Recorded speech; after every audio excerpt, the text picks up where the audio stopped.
In Paris, Napoleon III had boulevards built extremely wide and spacious to prevent the masses from erecting roadblocks. But you don't need roadblocks to raise your voice.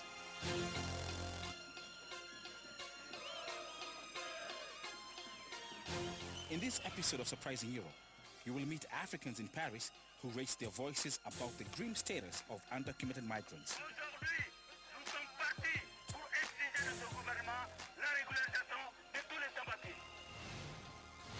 And in Italy, Africans unite to improve appalling housing conditions, the result of strong anti-immigrant feeling. Je l'ai vécu, des choses que je ne voulais jamais vivre dans ma vie. Back in Paris, you will meet our friend Wahab, who after a tragic fire, decided to take action to prevent similar fires in the future. Ça, c'est les extincteurs qu'on pose dans tous les immeubles qu'on équipe.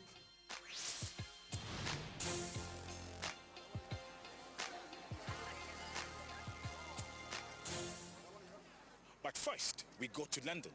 Our guest reporter, Sorio Samora, shows you that you do not necessarily need a plastic surgery to become someone else.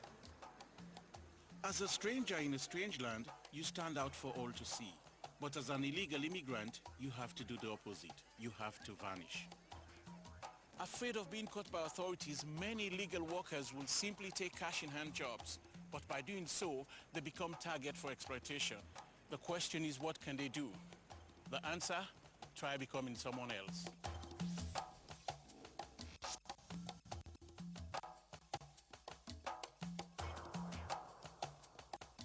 I used to work illegally. I still know the inside tricks to survive in the hidden economy.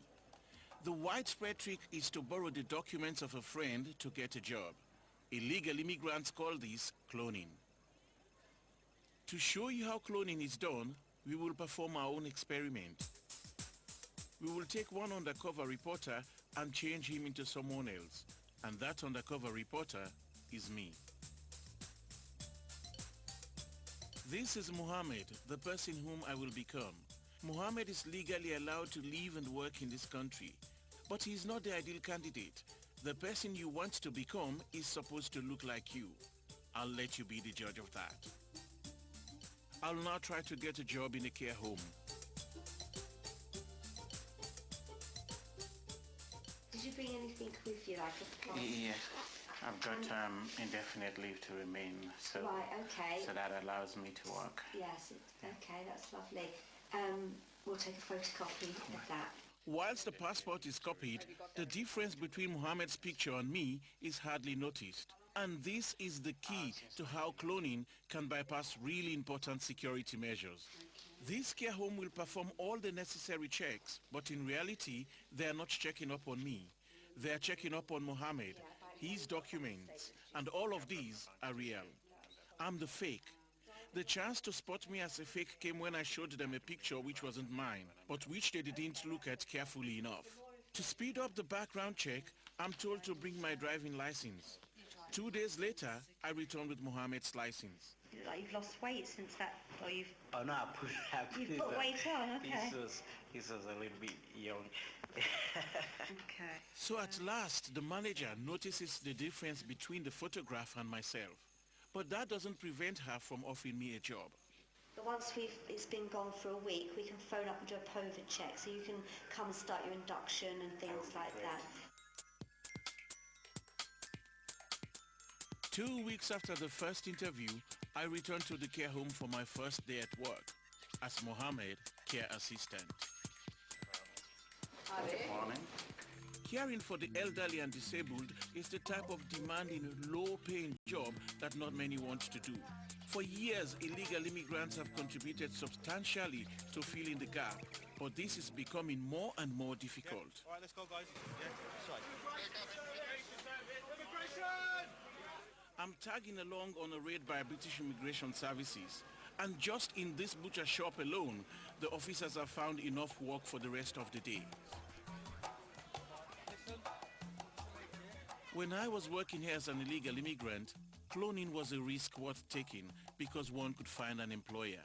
Today, it's not just clones who face criminal charges. Employers do as well. Will illegal immigrants find another way to work around the system? Well, that is an important question. Do you know of ways to work around the system? Leave a note on the website.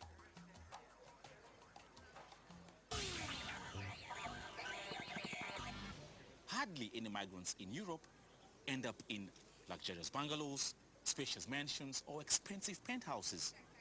Living conditions in a European city like Paris can sometimes be poor or pretty dangerous.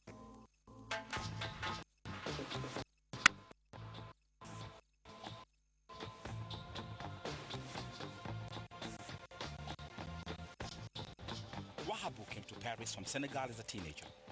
He lived with his family in a building with many Africans on the boulevard Vincent Aurion.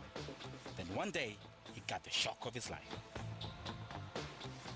Voilà, c'est ici que ça s'est passé. C'était il y a maintenant 4-5 ans. Et maintenant c'est un chantier. Ils sont en train de construire un nouvel immeuble. Bon, en fait, ce qui s'est passé, c'est ma petite sœur qui m'a appelé au téléphone et qui m'a dit viens vite, il y a un grand feu dans l'immeuble. Donc j'ai pris ma voiture avec ma grande sœur qui était avec moi et on est venu directement ici, quoi. On n'était pas loin, on était à côté, chez un ami. Et directement, en fait, on est venu ici. Et après, voilà, on a vu l'incendie, on a vu tout ce qui s'est passé, quoi. La première image, c'est ma mère qui descendait du 4e étage, parce que nous on habitait au 4e étage, qui descendait sur l'échelle des pompiers. Donc j'ai compté tout le monde, tous mes frères et sœurs étaient là. Après tu penses aux autres et c'est quand je commençais à penser aux autres, je me disais tiens, il y a encore des gens qui sont en haut. Et quand je voyais les flammes, le feu, tout ça, j'ai dit ah, c'est là qu'on réalise que ça va être dur que tout le monde descende.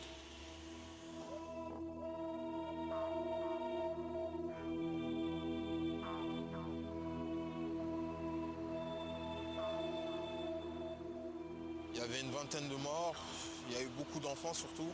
Dans l'immeuble, c'était une grande famille, tout le monde se connaissait. On passe tous les jours devant, donc quand tu regardes, tu es obligé de te rappeler les souvenirs qui viennent. Mais bon.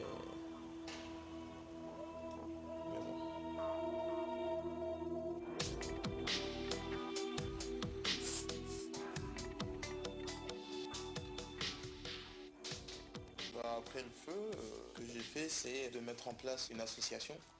Beaucoup d'enfants qui sont décédés, c'était par rapport, pour se rappeler d'eux, c'est le souvenir par rapport à eux. Donc on a appelé l'association Malaïka. Malaïka, ça veut dire ange en arabe. Et ce qu'on a voulu faire, en fait, c'est aller dans les immeubles qui étaient insalubres. Et on pose des détecteurs de fumée, on met aussi des extincteurs et on forme les habitants sur les conduites à tenir quand il y a un incendie. Aujourd'hui, nous, le constat qu'on a, c'est que beaucoup de populations africaines sont dans des immeubles insalubres. Là, on a un immeuble qui se trouve dans le 12e arrondissement de Paris. Dans cet immeuble, il y a eu des gens assez connus, comme M. Boigny, qui était un ex-président en Côte d'Ivoire, qui ont logé dans cet immeuble quand ils étaient étudiants. Et aujourd'hui, cet immeuble est un peu laissé à l'abandon. Maintenant, quand je rentre dans un immeuble, je fais attention à tout. Je regarde ce qu'il y a, je regarde s'il n'y a pas beaucoup de papier par terre, si c'est propre, s'il y a des extincteurs, des détecteurs. Je regarde tout maintenant. C'est devenu une habitude. Ça va toi? Une grande vie comme toi, tu veux pas marcher?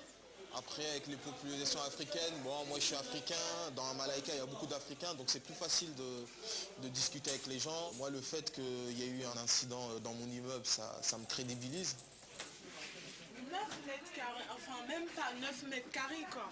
Et on est combien là? On est 3, moi, ma mère, ma petite soeur.